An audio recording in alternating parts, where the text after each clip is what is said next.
The following talk is offered freely to ensure that no one is ever denied access to these practices and to these teachings.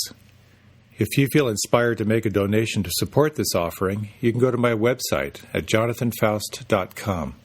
While you're there, you can also sign up for a monthly newsletter designed to support you in your practice. Thank you, and enjoy.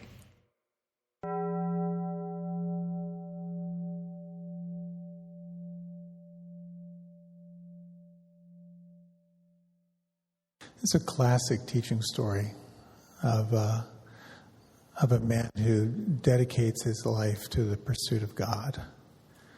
So he travels the earth, he does great pilgrimages, he makes these great sacrifices, and finally in this remote mountain, way up high, he's hungry and tired, and he comes across the house where God lives. This is the pursuit of his life, so he's very, very excited. And he goes up to the door. I've always imagined there's a nameplate, Yahweh or something like that. He's about to knock on the door, and then he realizes, wait a minute, this is going to be the end of everything. The end of me, the end of my story, all my friends. And he very, very slowly backs up. And he starts running. And he runs and runs and runs. And after a while, he realizes, what am I going to do now? So he decides to make a living teaching people how to find God. I hope that isn't me. But we have this concept around what it means to be enlightened, what it means to be awake. And we also have our story. We have the ego. Of course, so much of spiritual practice is about our relationship to the relative self, the formation of your ego, and the lessening of that ego. So, as you may know, all the talks this year are all by requests. I put out what requests would people like, and I got quite a flood. So a wonderful person wrote me this. I was at the grocery store this evening. I was in the yogurt aisle. I couldn't decide which coffee yogurt to get. There was one other person in the aisle, and I didn't want her to know I was freaking out over what kind of yogurt to buy. So I put on this body armor that said, I'm cool, you don't have to worry about me, I know what I'm doing. The thing is, I know intellectually the woman wasn't trying to read my mind as to what I was thinking about yogurt. And later I asked myself, what was I doing to put myself through that? I could feel the stress building up in me as I put on this armor to send this message, I'm cool, don't worry about me. So much wasted energy in that yogurt aisle. And yet this happens in life all the time. I put on a mask to impress strangers, and it takes energy. And while I'm wearing that mask, I'm stressed out. My body feels it. I'd like you to explore how stressing ourselves over the impression we make on others can wear us out physically and mentally and exhaust us. Can you relate to that? This posturing we go through to defend this sense of self, to defend our sense of our story. So personal humiliation in the name of spiritual awakening is one of my specialties. So I'm looking forward to this talk. So there are 4 questions I'd like to explore in a little bit of time that we have here. The first is, what are the characteristics of a fixed self? Like when the ego is really locked in. What's it like to wake up to more of an expanded sense of self, kind of beyond the conditioning and the limited ego? And how do you remember that when you're in the middle of a busy life with lots of stress? And finally, what would life be like if your ego wasn't dominating so much? So, as I've mentioned before, for a number of years, I was president of Kripalu Center, which is the largest yoga and health center in the country, and millions of dollars in revenue and 350 employees. And I lived there first as a volunteer, and over the years, I was sort of under the illusion of being the man, and I got used to it. I got used to being the boss. And I took the job really seriously. I poured myself into it. We had a really big staff, and raising money and trying to support people and create new initiatives and educate and inform. And it was a really powerful position. And then I moved down to D.C. And a day or so after I moved down here, after I kind of left that whole position, I was talking with someone, and they said, so what do you do? And I said, well, have you heard of Kripalu Center? And he said, no. And I said, well, that place you haven't heard of, I used to be somebody there. And I actually embraced it as an opportunity to kind of start over. I had a spiritual name for 25 years. There are 2 Sudhirs in the room here, but I dropped that name when I moved here, really to kind of explore, who am I without a story? When I graduated from college, my best friends, we were having a party together with our families, and I said, well, tell me a little bit about your family. And he said, well, my mother-in-law and my father-in-law, and he told me a little bit about them, and I won't name the name of the corporation, but he said, so when you meet my father-in-law, count how many seconds until he tells you that he was chairman of the board of XYZ Corporation. I didn't think anything about it. But then we went through graduation, we had our little cocktail party, and I had a conversation with him. He said, so what's your major? I said, well, English composition. He goes, I was chairman of XYZ Corporation. I couldn't believe it. And I thought, I don't want to be that guy. I don't want to be that guy. But it's an interesting thing. Like, what's your story? And how much are you stuck on it? How much is how you present yourself to the world of import to you? And how attached are you? It's important to have a healthy ego, to have strong self-esteem, to have a sense of will and purpose in life. That's all kind of a very healthy way of being human. But when the ego is running the show, it's the setup for a lot of suffering. So some of the characteristics of kind of an ego-driven person. Ego-driven people are self-absorbed. How can I get ahead? What can you do for me? What's in it for me? As I think it was Dale Carnegie said, everyone is listening to the same radio station, WIFM. What's in it for me? The ego is competitive. It's all about winning or losing. So when you are in contact with someone who's got a very strong egoic structure, it's all about dominating or avoiding domination. The ego tends to hate change. The ego needs to feel special, so it's reluctant to give praise.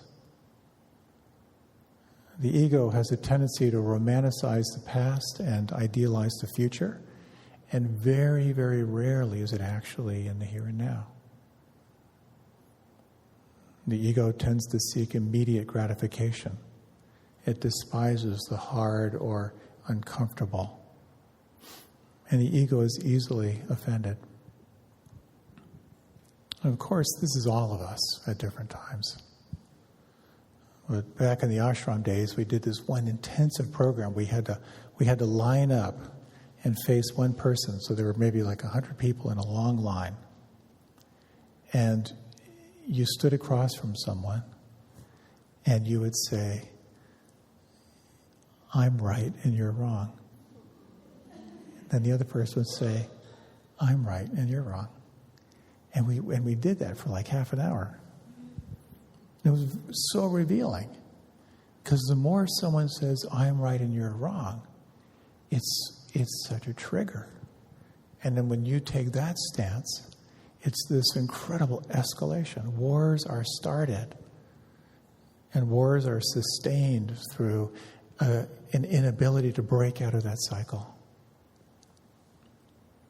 And so the more we're in fear, the more we clench, the more we embody all of those characteristics. We become self-absorbed, we become narcissistic, we hate change, we want to control, we avoid domination, we try to dominate others. That's what happens when our resources get threatened. But we also have seasons of peace and moments of expansiveness. What happens when you relax and you feel safe? There's an expansion that occurs. And we get glimpses. You know, if you ever, when you go on vacation, not one of those exhausting vacations, you know, but a vacation where you really get to slow down. So often people will say during or after the vacation, I really need to slow down more in my life. Or I need to take more time with friends and family. Or I really, really need to simplify. So we get so informed by that stepping back. When we're in fear and under stress, it's like the gas pedal is jammed. When the gas pedal is jammed, that's when we get locked in. The body gets super stressed. You can't break that stress cycle. So this practice of meditation, the practice of slowing down, is truly life-changing. Because when you can take the gas off the gas pedal and fear begins to recede a little bit, new possibilities begin to arise.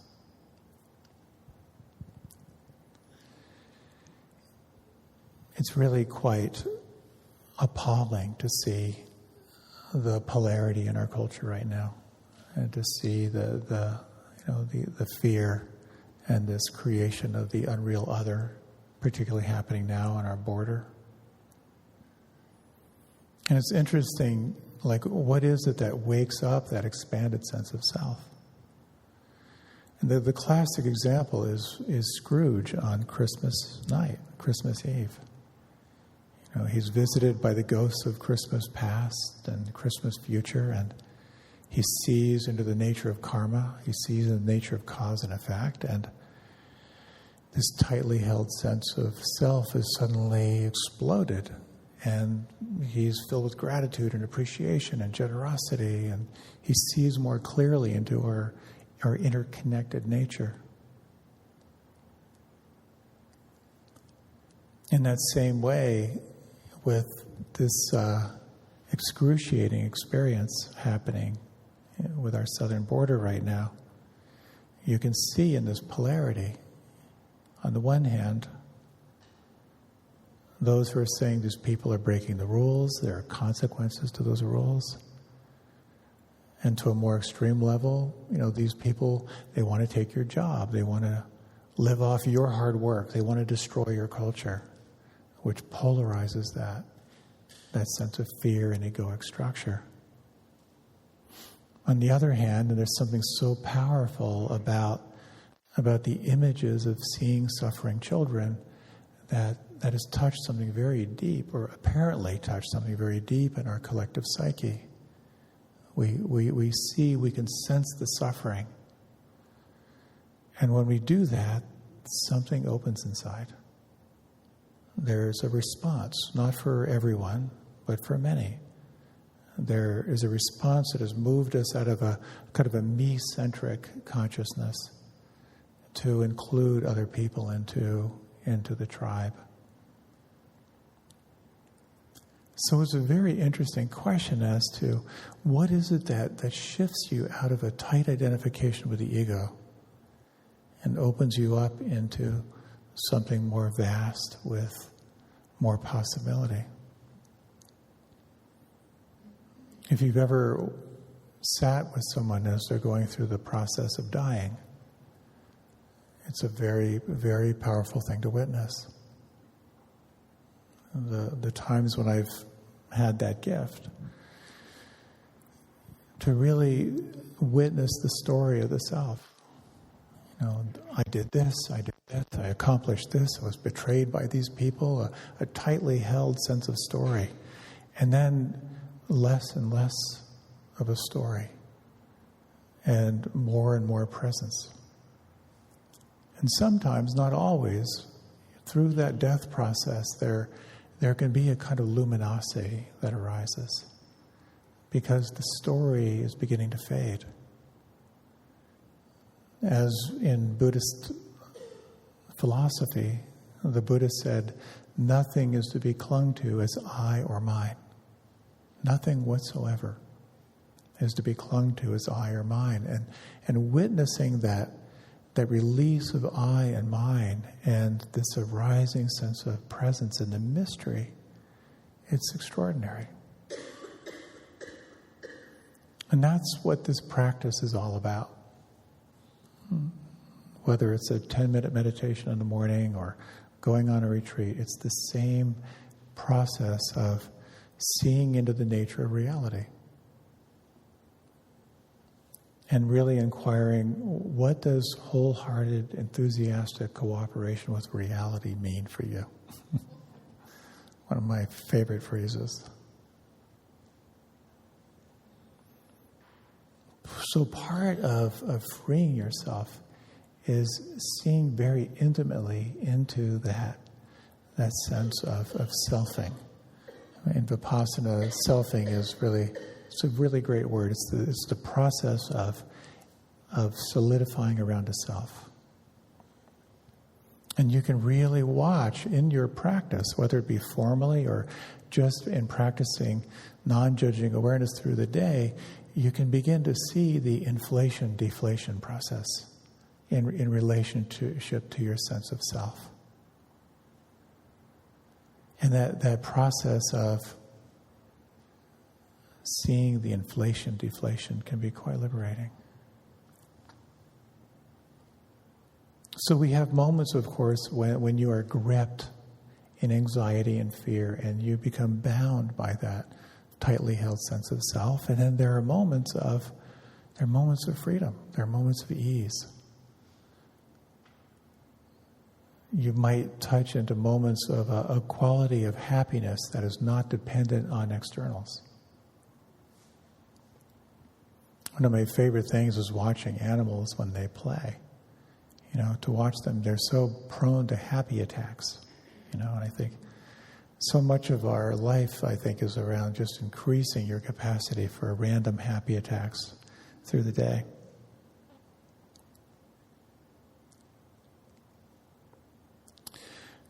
So when you look closely at the nature of moment-to-moment reality, according to this particular practice, you see more and more clearly into three fundamental characteristics.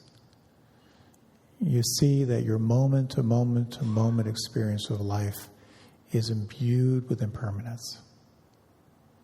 It's shifting sand all the time. The second thing you see is how your relationship to what is shifting determines the degree of your stress and suffering. If you fight it, if you push it away, to the degree you resist, you will experience stress. To the degree you can let it flow, you'll experience ease. And the third is you see into the nature of the self. You see into the quality of who you are as the active doer and who you are in your capacity to be and to allow. So we learn in practice to really embrace the insights, to really notice when you catch yourself selfing, when you find the mind caught in a tight knot of identification, that can be a moment of celebration. Because when you see it, it begins to lose its grip. It's not an easy practice. As Stephen Levine said, meditation is one insult after another. So it becomes a question of how do we practice remembering when you're just battered by all the stressors of your life, your relationships and commitments and your to-do list. There's a very interesting story where I think we're all aware of the story of Icarus, Daedalus and Icarus. They needed to escape, and they created wings out of, wax and feathers. And as the story goes, Daedalus told his son, "Don't fly too high, because if you fly too high, then the wax is going to melt, and you'll fall." So that's the story most of us know, but what I heard is that there's another part of that story that doesn't get told, where he told his son, "Don't fly so high where the sun is going to melt the wax and the wing and the feathers will fall, but also don't fly so low that the mist and the water will make you too heavy and you'll fall." And it's right back to the classic teaching in Buddhism of the middle way. Not too tight and not too loose. To find that midpoint in your life. So how do we do that? And a lot of it comes through the practice of non-judging. The active practice of non-judging awareness. To see how we become bound and how we become more free. I was thinking about this, and I thought many, many years ago when I was really excited about bringing myself on as a teacher. And I made this deal with the universe where I said, I'll teach anything to anyone, anytime, anywhere. Because I just wanted to develop mastery and say yes. So in the ashram, we had a very, very intensive program. It was a 3-day program called the Inner Quest Intensive. And we would take away your car keys and cover all the clocks so you couldn't tell what time it was. And all the sisters slept in one room and the brothers slept in another room. And we did intensive yoga and meditation and anger stuff. And it was really fun and really, really, really intense. And it was really quite an honor to lead this program. But so I led a number of them. And I remember that program ended, because I said yes to anything. That program ended on Sunday. And then on Monday, I was giving a lunch and dinner to the Tri-Town Rotary about yoga and the economy or something like that. And that went really well. And then that weekend, I went home to be with my family. And I was feeling such an expanded sense of self and possibility and self-importance. And when I got home, within about 15 minutes, I was a sullen 13-year-old. And I could not believe how quickly that happened. They may have sensed my inflation and were giving me some feedback. So noticing is a powerful practice. And there are two elements of noticing in mindfulness. One is through the pure form of concentration. And that is noticing what's happening as it's happening. So it's noticing the in-breath as the in-breath is happening. Noticing the out-breath as the out-breath is happening. Noticing the sound of the car as it's happening. It's that moment to moment to moment to moment awareness. That's concentration or shamatha practice. But there's another element of paying attention, which is noticing how you're noticing your relationship to what is happening. And that's where the practice of mindfulness or non-judging awareness gets really refined. Because then you can become aware of the sound passing by.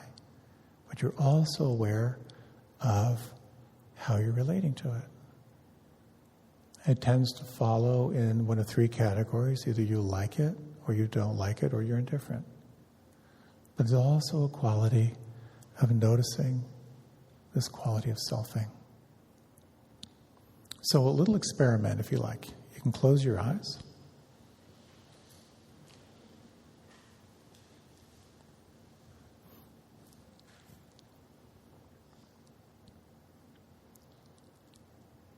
So I'll offer a few words and just sort of explore what resonates for you.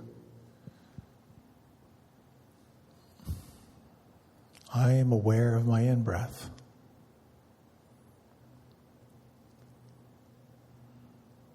I am aware of my out-breath.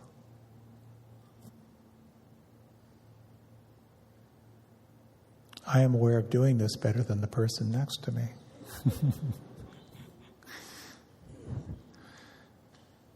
I am aware of the sounds as they are happening.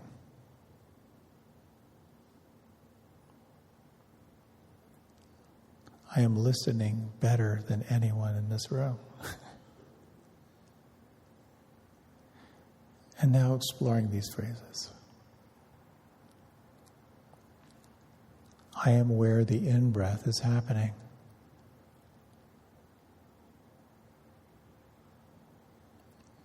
I am aware of the sounds as they are happening.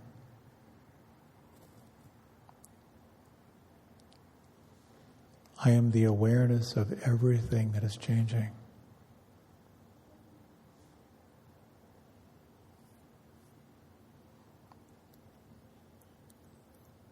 And just notice these two qualities just for the next minute. Your capacity to be aware of what is happening as it's happening. And your capacity to be aware of your relationship to what is happening.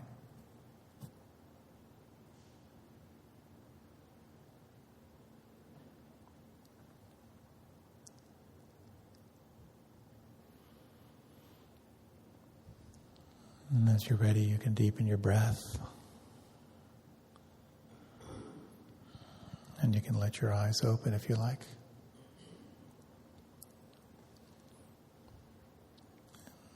James Barras, who's one of the founding teachers of Spirit Rock, tells this great story where he was on a month-long retreat, and you do walking meditation, lots of walking meditation. So he was doing walking, and he decided instead of just doing like regular walking, he would do ultra slow walking meditation. So he was walking very, very slow. And he thought, I'm going to slow it down even more. And as he's walking, he's thinking, I'm getting so absorbed. This is so ecstatic. And then he thought, I must look awesome while I'm doing this.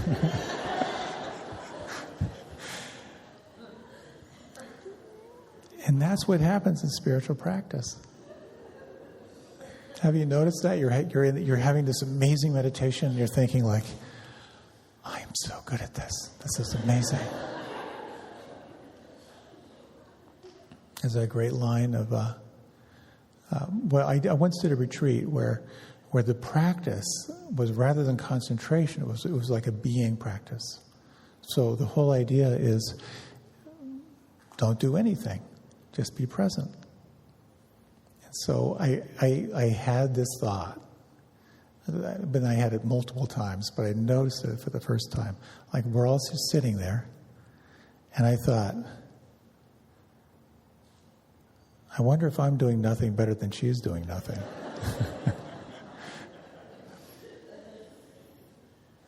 This becomes such a critical part of our practice. Again, just noticing how we move from presence into comparing and judging and trying to figure things out. It's not bad, but just noticing it can be very helpful.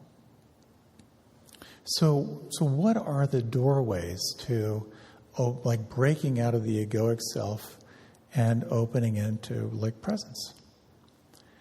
One of them is cultivating gratitude and appreciation. As soon as you begin to reflect on what I think of as like ecstatic appreciation and gratitude, it's a profound shift in consciousness. You can't be angry and grateful at the same time. So that's one doorway, and building that into your practice can be immensely helpful. Just reflect on what you're grateful for. Another one is to pursue radical honesty and openness in your life. And that sense of self-disclosure around selfing can be so helpful. As the question goes, do you want to be right or do you want to be happy? The third is cultivating relaxation, like consciously relaxing. And just like the body scan meditation that we did in the beginning, it's something you can do multiple times during the day. That can be profound. You may know that phrase that says, relax. Absolutely nothing is under control. And also there's something about embracing silence. That when you embrace silence, it has a powerful way of disengaging from that rapid fire tightening around a sense of self. And paying attention. Just noticing when you move into that egoic structure. If you were a kid and you were told, take 10 breaths before you say something mean, it really works. And if you really do it, you'll forget what you're angry about. I have found. So it really becomes a question of what is this practice all about? Is it about stress reduction and becoming a more productive person, a better listener, a better partner? I think that's part of it. Or is it about really getting free? Is it about finding sort of like the ultimate freedom from that conditioning of the ego? And it's a very interesting thing when you explore the teachings around enlightenment, the teachings around liberation. Well, what does that really mean? And because it's so far beyond the linear rational mind, it's kind of hard to grasp. It's, the cliche of the blind men describing an elephant, Well, it's round and flat, it's thin, it's rubbery. We all describe it through our own experience, but we all have access to that experience. It really comes back to that key teaching, which is a radical teaching. Nothing whatsoever is to be clung to as I or mine. We have the relative experiences of what that's like. When you just let go of your opinion or just do what your partner wants you to do, or an act of generosity. When you release that tightly bound sense of I and mine, there's more flow, there's more relationship, there's more empathy, your capacity to role reverse. All of that begins to open up. But you can also take it out to an ultimate level as well. When there's no I and mine, what's left?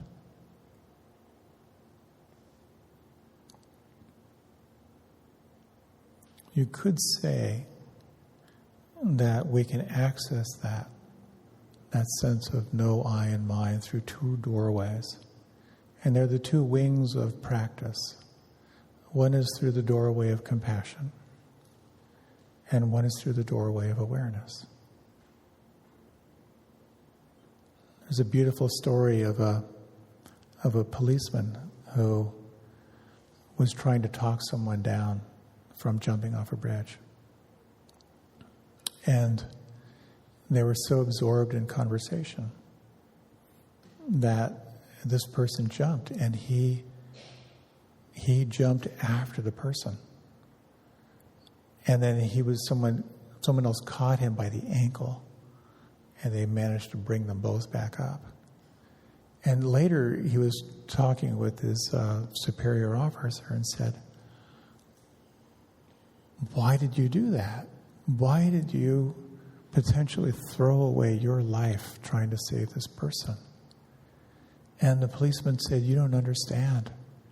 In that moment, there was no difference between her and me.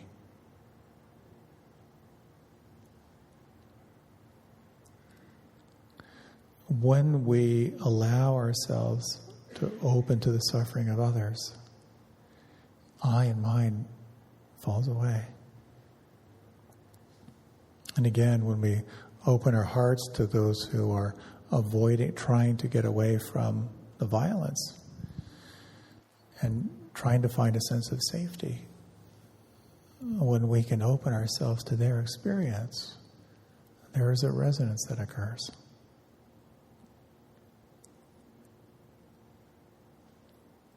So earlier I talked of how ego-driven people are self-absorbed. The antidote to that is to be focused less on yourself and more on others. When your life is around making other people happy, it's a very different experience. The ego is all about competition. Well, the ego is countered through service. When you are truly serving, there's no self in service. The ego hates change. Well, the antidote to that is to look closely at the nature of change and realize your relationship to change directly impacts the level of stress and suffering. The ego needs to feel special and is reluctant to give praise. When you practice seeing self in other and other in self, it naturally opens the heart and opens generosity and wisdom and compassion. The ego romanticizes the past and idealizes the future and is very rarely in the present. When you're less concerned with the past and future, and you really learn to embrace the here and now, that gives you access to the flow state. The ego seeks immediate gratification. The antidote to that is to see the big picture, to see clearly into the nature of karma, the nature of cause and effect, and to realize that happiness is not necessarily achieved through short-term satisfaction of the senses. But there's a quality of happiness that can be cultivated which is not dependent on any externals whatsoever. And that requires discipline and some rigor and some long-term thinking. And finally, the ego is easily offended. And that's where most of the real teachers that I enjoy usually have a wild sense of humor. And that's a great antidote. As one of my teachers said, seriousness is a crime in the court of God. There's a story of Buddha and Jesus are sitting together. And the Buddha says, I should have made one of those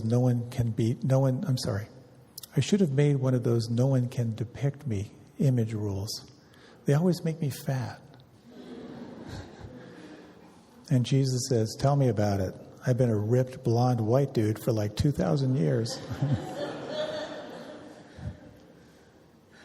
So I'd like to close with a little meditation that sort of explores these two portals of both through compassion and through awareness as a way to kind of sense who you are beyond this tightly bound sense of self.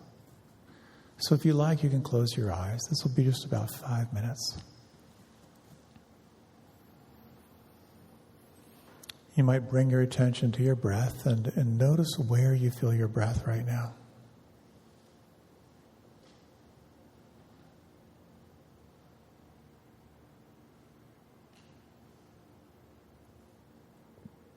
And one direct way to explore this sense of expanded self is to to bring into mind someone in your life who may be struggling right now. And just to sense their challenges.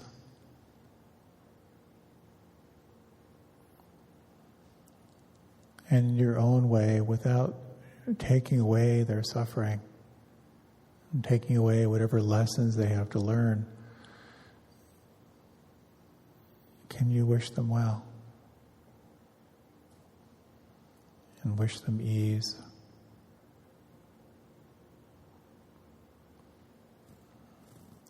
Wish them both wisdom and the capacity to hold themselves.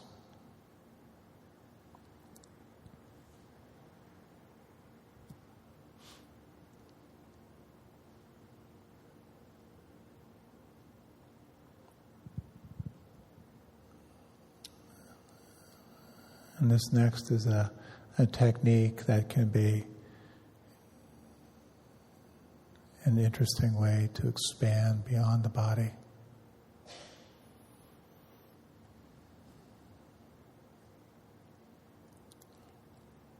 Can you feel or imagine the space between your forehead and the back of your head?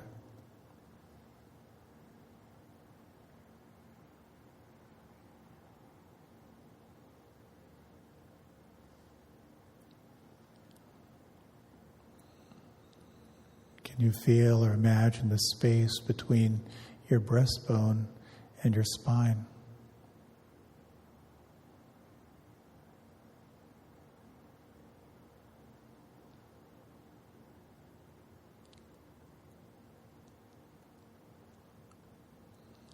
Can you feel or imagine the space between your navel and your spine?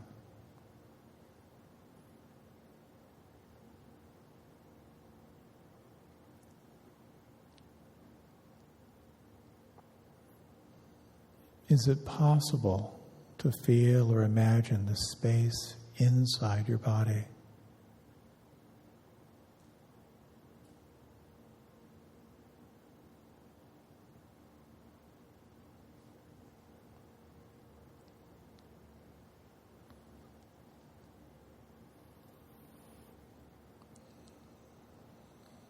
Is it possible to imagine the space in front of your body, extending out beyond the furthest star?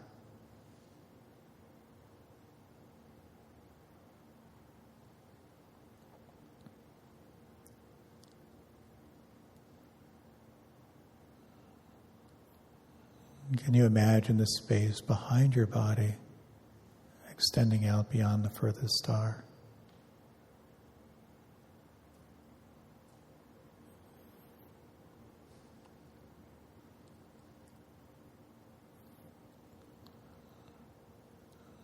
Can you imagine the space above your body, extending out beyond the furthest star?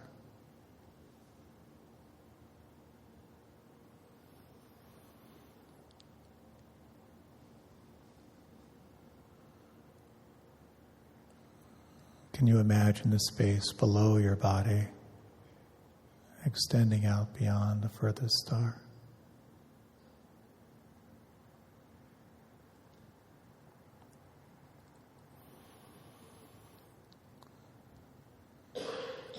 Can you imagine the space to the left of your body, extending out beyond the furthest star?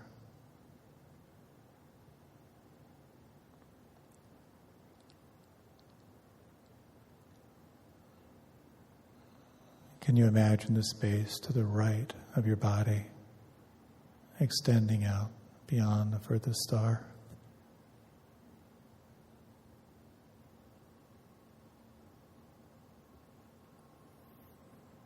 Is it possible to imagine the space inside your body and the space outside your body as one continuous space?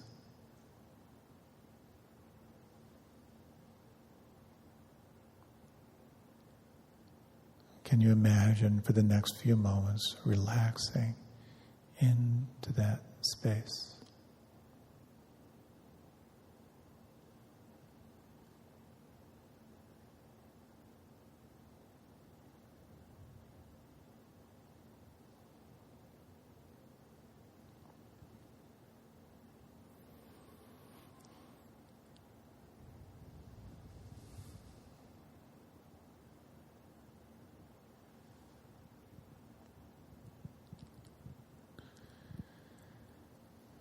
As you're ready now, gently lengthening and deepening your breath.